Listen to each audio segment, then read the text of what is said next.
नमस्कार, मी जगदीश देशमुख. जय महाराष्ट्रमध्ये आपल्या सगळ्यांचं स्वागत. बातम्या पाहूया विस्ताराने. अधिवेशनाच्या पूर्वसंध्येला सरकारनं चहापानाचं आयोजन केलं होतं. मात्र या चहापानाच्या कार्यक्रमावरती विरोधकांनी बहिष्कार टाकलाय. विरोधक या सरकारच्या चहापानाच्या कार्यक्रमाला हजर झाले नाहीत. तसंच विरोधकांनी यावेळेस पत्रकार परिषद घेत जोरदार टीका सुद्धा सरकारच्या कारभारावर केली आहे. अधिक माहिती घेऊया. आपले प्रतिनिधी महेंद्र जोईल आपल्यासोबत जोडलेत. महेंद्र, सरकारच्या चहापानाच्या कार्यक्रमावर नेहमीप्रमाणेच विरोधी पक्षानं बहिष्कार टाकलेला आहे. यावेळेस विरोधी पक्षाकडून सरकारवर जोरदार हल्ला सुद्धा करण्यात आलेला आहे विविध समस्यांबाबत.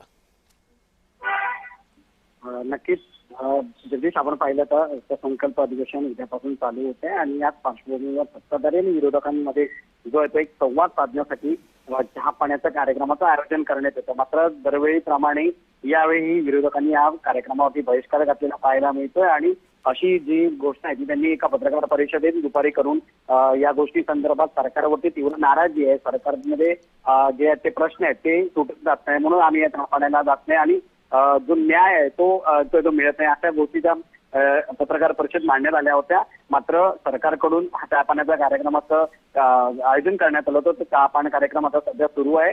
देवेंद्र फडणवीस यांच्या अध्यक्षतेखाली जे आहे ते या ठिकाणी उपमुख्यमंत्री एकनाथ शिंदे आणि दुसऱ्या उपमुख्यमंत्री श्री सुनेत्रा अजित पवार याही या ठिकाणी उपस्थित आहेत.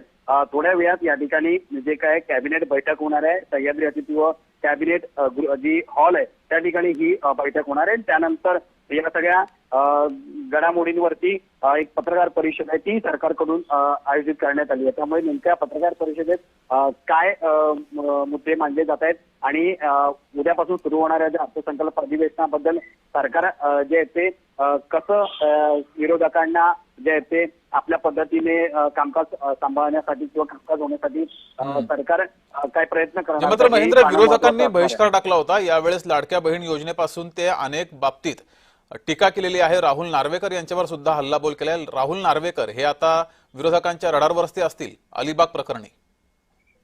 नक्कीच या अधिवेशनामध्ये बरेच असे मुद्दे आहेत ज्यामध्ये विरोधक या सगळ्या अधिवेशनामध्ये गाजवू शकतात. त्याचबरोबर जर पाहिलं तर नरहरी झिरवाळांच्या दालनामध्ये जे भ्रष्टाचाराचं प्रकरण आहे ते असेल, अजित पवारांच्या मृत्यूबद्दल रोहित पवारांनी केलेले आरोप असतील ते असतील आणि त्याचबरोबर राहुल नार्वेकर जे विधानसभा अध्यक्ष आहेत त्यांच्यावरती जे ते एका गावामध्ये दादागिरी केल्याचा जो आरोप करण्यात आला होता या पत्रकारिषदेमध्ये, त्या अशी बरेच मुद्दे आहेत. त्यामध्ये हे अधिवेशन ते गाजण्याची शक्यता आणि विरोधक जे आहेत ते सत्ताधाऱ्यांना या सगळ्या प्रश्नांवरती कोंडीत धरण्याचं जे आहे ते पूर्ण प्रयत्न करण्याचे जे आहे ते यामध्ये दिसून येते. ठीक आहे महेंद्र, तुम्ही असेच जोडलेले राहा. आणखी एका बातमीवर तुमच्याकडून माहिती हवी आहे.